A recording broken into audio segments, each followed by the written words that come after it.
Recentemente passou a vigorar o Acordo Previdenciário entre Brasil e Índia. Ele tem por intuito, principalmente, de facilitar a vida de quem trabalhou nesses dois países. Se você não me conhece, meu nome é Otávio Salum e é sobre esse acordo que a gente vai conversar hoje. Vem comigo! A Índia, famosa, entre outros, pela espiritualidade, religião, Gandhi, o icônico Taj Mahal, para quem gosta de cinema, também Bollywood, é considerada a maior população do mundo, por algumas projeções mesmo à frente da China. O país tem como capital a cidade de Nova Delhi, mas a maior se chama Bombay ou Mumbai. Existem lá 23 línguas oficiais, sendo as mais famosas o inglês e o hindi. A Índia cresceu consideravelmente nos últimos anos, em todos os sentidos, tornando-se um país extremamente importante, sobretudo do ponto de vista comercial, o que faz com que esse acordo previdenciário seja ainda mais especial e importante. O acordo previdenciário entre Brasil e Índia passou a vigorar no início do ano de 2024. Para quem quiser ler os detalhes do acordo, todas as cláusulas, eu deixo na descrição desse vídeo o link para que você possa acessá-lo. Além desta convenção previdenciária, existe também, entre os dois países, uma convenção para evitar a dupla tributação. E eu já fiz vídeo disso, caso você queira saber tudo sobre o tema, eu vou deixar também o link do vídeo aqui em cima. Com esses dois acordos em vigor, fica muito mais atrativo para nós brasileiros irmos morar, trabalhar e passar um tempo na Índia. Esse acordo se aplica, na verdade, ao regime geral de Previdência Social e ao regime próprio de Previdência Social. O que é isso? Regime geral é o pessoal que está vinculado ao INSS, regime próprio é o pessoal do serviço público. Além disso, ele é um acordo que a gente considera um pouco básico. Ele leva em conta os benefícios de pensão por morte, de aposentadoria por idade e aposentadoria por invalidez. Pelo lado da Índia, a mesma coisa. Ele leva em consideração esses três tipos de benefício. Mas o que significa isso em verdade? Significa que se você, como a gente vai ver no resto do vídeo, precisar somar um tempo de contribuição para se aposentar por idade, muito provavelmente será possível. No entanto, se você precisar de um período para se aposentar por tempo de contribuição ou pedir um auxílio-doença, não será possível. Apenas para que a gente tenha uma noção bem básica da legislação indiana de previdência social, eu vou falar um pouquinho sobre cada um dos três benefícios, aposentadoria por idade, pensão por morte e aposentadoria por invalidez, para que você saiba, se você estiver na Índia ou se um dia você for para a Índia, para pelo menos vendo esse vídeo, você vai ter a noção geral de cada um desses tipos de benefício. Inicialmente, falando um pouco sobre a aposentadoria por idade, na Índia, ela é administrada por um fundo, uma organização que ela administra esses recursos de previdência social. Ela é dividida em dois tipos, o EPF, ou IPF, e o EPS, ou IPS, se você preferir. A gente vai ver a diferença sobre cada um desses dois tipos. Primeiramente, o chamado EPF, na verdade, ele funciona da seguinte maneira. Para quem tiver 10 anos de tempo de contribuição, isso a gente chama de carência, um tempo mínimo de contribuição. Quem tiver 10 anos e tiver, em regra, 58 anos de idade, pode se aposentar. Em alguns casos específicos, que a gente não vai entrar no vídeo de hoje, a pessoa já com 50 anos, ela pode vir a se aposentar. Qual é a particularidade que eu vejo desse tipo de fundo, que seria o equivalente à nossa aposentadoria por idade no Brasil? Ela é por capitalização. E o que é isso? Capitalização é como se fosse uma poupança. É como se você estivesse contribuindo para a Previdência, colocando numa poupança que é administrada por aquele fundo e depois você vai sacar esse valor, seja de modo parcelado ou seja de uma vez só. É um pouco como funciona a nossa Previdência complementar. E uma vez que esse fundo é como se fosse uma poupança por capitalização, o interessante é que em alguns casos você pode sacar o valor. Então, por exemplo, você é brasileiro, trabalhou um tempo na Índia, tem que obedecer uma série de requisitos, tá? Mas você preencheu os pressupostos, eventualmente você pode sacar uma parte do seu dinheiro e levar para o Brasil. E o outro fundo que a gente tem, que seria o IPS, na verdade seria uma espécie de complemento, um segundo pilar desse primeiro fundo que a gente acabou de falar. Já o benefício de pensão por morte eu acho relativamente tranquilo de a pessoa conseguir ter acesso a ele, o regime de pensão por morte do chamado IPS. Isso porque, se o segurado, aquele que vem a falecer depois, tiver apenas um mês, uma contribuição, ele vai deixar o direito ao seu dependente. Só que há um detalhe, uma particularidade.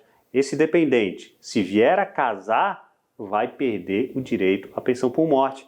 Isso pode parecer meio óbvio para alguns, mas isso não acontece no Brasil. Eventualmente, uma pessoa está recebendo uma pensão por morte no Brasil, casa novamente e mantém o benefício de pensão por morte do falecido ou da falecida. Já no que concerne a aposentadoria por invalidez, os critérios dela também são muito parecidos com aqueles que a gente tem na legislação brasileira. Basicamente, a pessoa tem que estar incapaz para o serviço, ela não pode mais trabalhar de forma definitiva. No entanto, antes da incapacidade, antes disso acontecer, ela tem que ter pelo menos 2 anos de contribuição. Uma questão interessante com relação à tributação da aposentadoria, sobretudo na Índia, é que ela é isenta de imposto. É isso mesmo, então se você é brasileiro, eventualmente você está no Brasil, trabalhou um tempo na Índia, voltou para a Índia e vai receber a sua aposentadoria. Eles não vão cobrar o imposto na Índia e muito provavelmente também não vão no Brasil, porque o acordo fiscal entre esses dois países prevê que a aposentadoria ela só pode ser tributada na origem, ou seja, para quem está pagando. Se a Índia não tributa, o Brasil também não poderia tributar. Sempre nesse tipo de acordo a gente costuma falar, ou pelo menos está previsto no acordo, uma cláusula de deslocamento de pessoas.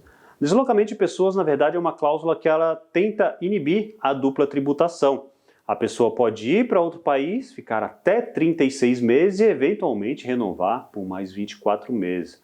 Mas o que significa isso na prática? Na prática, se um brasileiro está no país e vai trabalhar na Índia por uma empresa brasileira, vamos supor que por um banco brasileiro, essa pessoa não tem necessariamente que pagar a previdência social na Índia, porque isso complicaria. A empresa brasileira tem que recolher no Brasil e muito provavelmente ele teria que recolher na Índia. Então, durante esse prazo, ele preenche um formulário, tem que entregar no INSS, é o empregador que deve fazer isso, então ele pode fazer esse deslocamento, no qual ele não vai precisar pagar previdência nos dois países.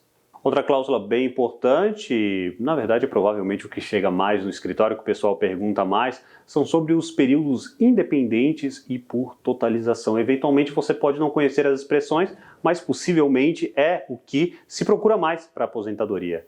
Porque nesse período independente, por exemplo, é o qual você vai poder ter 2 aposentadorias sem precisar utilizar o acordo. Vamos supor que você, homem, tenha 65 anos de idade e 15 de contribuição no Brasil. Você vai ter uma aposentadoria independente no Brasil. Só que você também pagou 10 anos na Índia e, se tem 65 no Brasil, já completou os 58 na Índia, então você vai ter uma aposentadoria independente na Índia e outra no Brasil, sem precisar da utilização de acordo.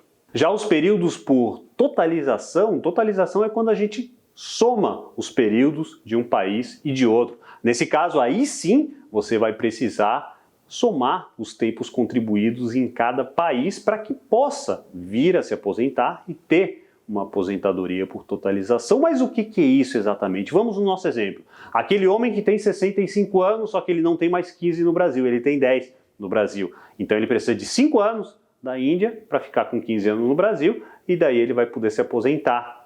Da mesma forma, se ele não tivesse essa carência, o tempo mínimo de contribuição na Índia, ele poderia levar o tempo brasileiro para a Índia e poderia fazer o caminho inverso caso não chegasse, não tivesse tempo em nenhum dos dois países. O importante é que na soma ele tem os 15 no Brasil e tem os 10 na Índia, para que daí ele possa vir a se aposentar. Quanto ao cálculo do valor dos benefícios, eu não quero me adentrar muito aqui, explicar com detalhes, porque vai parecer uma aula de matemática. O intuito é que você tenha pelo menos uma noção de como funciona esse acordo. Então eu queria dizer para você o seguinte, o cálculo do benefício, quando a gente fala de totalização, benefício é aposentadoria.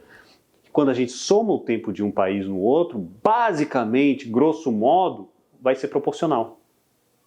Vamos supor o seguinte, que a pessoa tenha 10 anos no Brasil e 5 na Índia, a pessoa vai poder se aposentar no Brasil, certo?